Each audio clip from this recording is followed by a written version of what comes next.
আপনার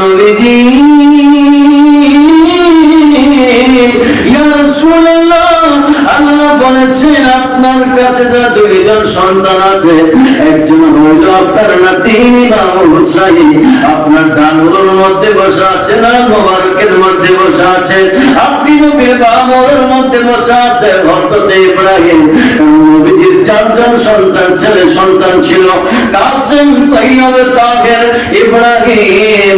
এই চারজনের মধ্যে ছোট যিনি ছিল শাহজাদা হযরত ইব্রাহিম আলাইহিস সালাম। তিনি যখন বামরের মধ্যে বসে আছেন, ইমাম হুসাইন ডান মোবারকের মধ্যে বসে আছেন, জিবরাইল এসে ডাক দিয়া কই, ইয়া রাসূলুল্লাহ, ও তো জাহানের বাদশা নবী, আল্লাহ বলেছেন একজনকে আল্লাহর কাছে পাঠাই দিতে হবে, আপনার কাছে একজনকে রাখতে পারবেন। ইয়া রাসূলুল্লাহ, আপনি নবী কাকে রাখবেন আর কাকে আল্লাহর কাছে পৌঁছে দিবেন, পাঠাইয়া দিবেন? আমার নবী ডাক দিয়ে কই, জিবরাইল,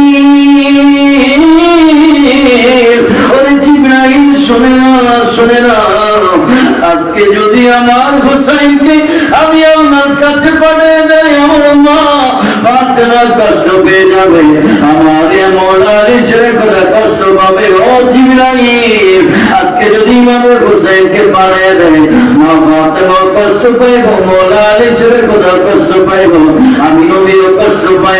ও জিবরাইল, আমার হুসাইনকে আমি দিতে চাই না, আমার ইব্রাহিমকে তুমি নিয়ে যাও, কারণ হইল ইব্রাহিম চলে গেলে আমি নবী কষ্ট পাইব, আমি সহ্য করতে পারবো, আর যখন ইমাম হুসাইন চলে যাবে আমি নবী সহ্য করতে পারবো না, মা ফাতেমা তো জাহরা সহ্য করতে পারবে না, মওলা আলীর কথা সহ্য করতে পারবে না। এই জন্য হযরত ইব্রাহিমকে আল্লাহ তুলে নিয়েছেন, হযরত হুসাইনকে আমার নবী ভালোবেসে রেখে দিয়েছে। এবার দেখেন ইমাম হুসাইন রাদিয়াল্লাহু তাআলা আনহুকে আমার নবী কত ভালোবাসেন, আমার আল্লাহ কত ভালোবাসেন।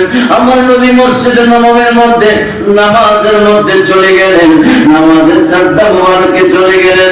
ইমাম আলী মাকাম ইমাম হুসাইন রাদিয়াল্লাহু তাআলা আনহু এসে কি করলেন, আমার নবীর ওই কাঁধ মোবারকের মধ্যে উঠে গেলেন, পেট মোবারকে উঠে গেলেন।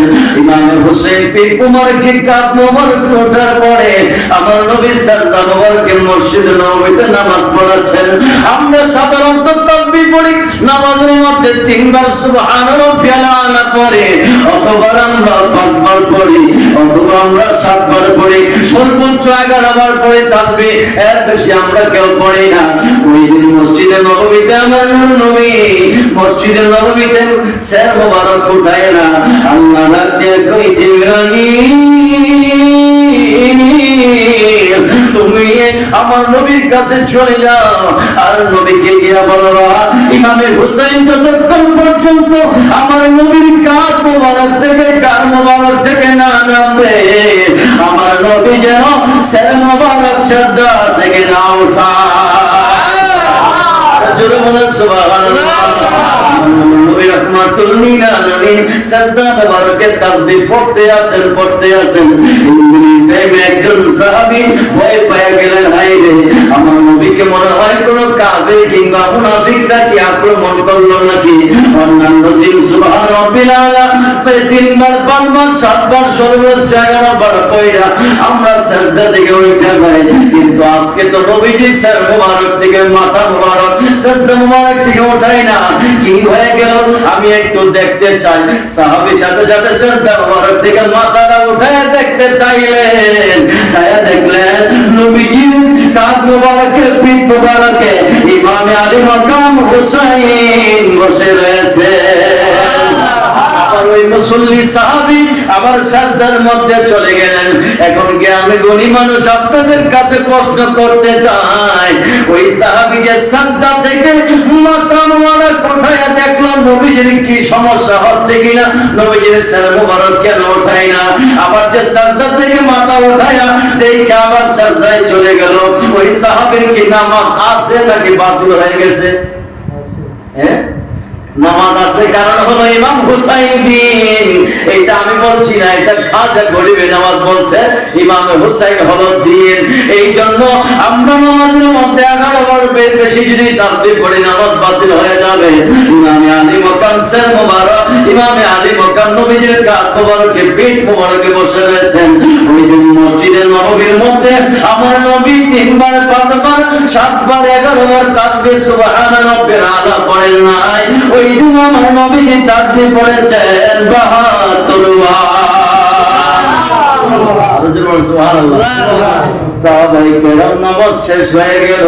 সাহাবীরা মা ফাতেমা জাহরা রাদিয়াল্লাহু তাআলার কাছে বিচার নিয়ে গেলেন। ও মা, মা গো, আপনার সন্তান ইমাম হুসাইন আজকে কি কাজ কারবার করছে জানেননি? মসজিদে নববীর মধ্যে আমরা সাহাবীদেরকে ভয়ের মধ্যে ফেলে দিয়েছিল। আমার নবী সের মোবারক সেজদা মোবারক থেকে ওঠাই না। আমরা তো ভয় পেয়ে গেছিলাম মক্কার কাফের মুনাফিকরা নাকি আমার নবীকে কোনো ক্ষতি করলো কিনা। আমার নবী কেন সের মোবারক উঠাই না? একজন সাহাবী মাথা মোবারক উঠে দেখলেন ইমাম হুসাইন বসা, আবার পয়সা গেলেন। আমার মা ফাতেমা, আমরা আপনাকে বলতে চাচ্ছি যে এই কথাটা আজকে ইমাম হুসাইন এই কাণ্ডগুলো মসজিদে নববীর মধ্যে ঘটাইলো। ইমাম হুসাইনকে মা ফাতেমা ডাকাইলেন, ও হুসাইন, ও আদরের সন্তান, ও বাবা, তুমি কেন এই কাজটা করলা? ইমাম হুসাইন ডাক দিয়া কয়, মা, ও গো মা, আমি আমার নানাজি প্রতিটা তাসবিহের বিনিময়ে 72 বার তাসবিহ সুবহান রাব্বিল আলা সাজদা মোবারকে পড়েছে। প্রত্যেক তাসবিহের বিনিময়ে কাল আসরের ময়দানে যারা আহলে বায়াত প্রেমিক হবে, সাচ্চা আশিক রাসূল হবে, প্রত্যেকটা তাসবিহের বিনিময়ে আমার নানাজি কোটি কোটি গুনাহগার উম্মতকে সুপারিশ করে তোরা জান্নাতে নিয়ে যাবে। ও মা, শুনে নেই, আমি ততক্ষণ পর্যন্ত পিঠ মোবারক কান মোবারক থেকে আমি উঠি নাই। এই জন্য আমার নানা যতক্ষণ পর্যন্ত 72 বার সুবহান রাব্বিল আলা পড়েন নাই, আমি ততক্ষণ পর্যন্ত সের মোবারক আমার নানা যে সের মোবারক কান মোবারক থেকে আমি উঠি নাই। এই জন্য কারবালার ময়দানে 61 হিজরিতে ময়দানে কারবালায় আমার আহলে বায়াত, আমি নবী, আমি হুসাইনের সদস্য, ওই আহলে বায়াতের সদস্য থাকবে 72 জন। এই জন্য আজকে মসজিদের নববীর মধ্যে আমার নানাজি সুবহান রাব্বিল আলা 72 বার পড়েছে। আর জোরে বলেন সুবহানাল্লাহ।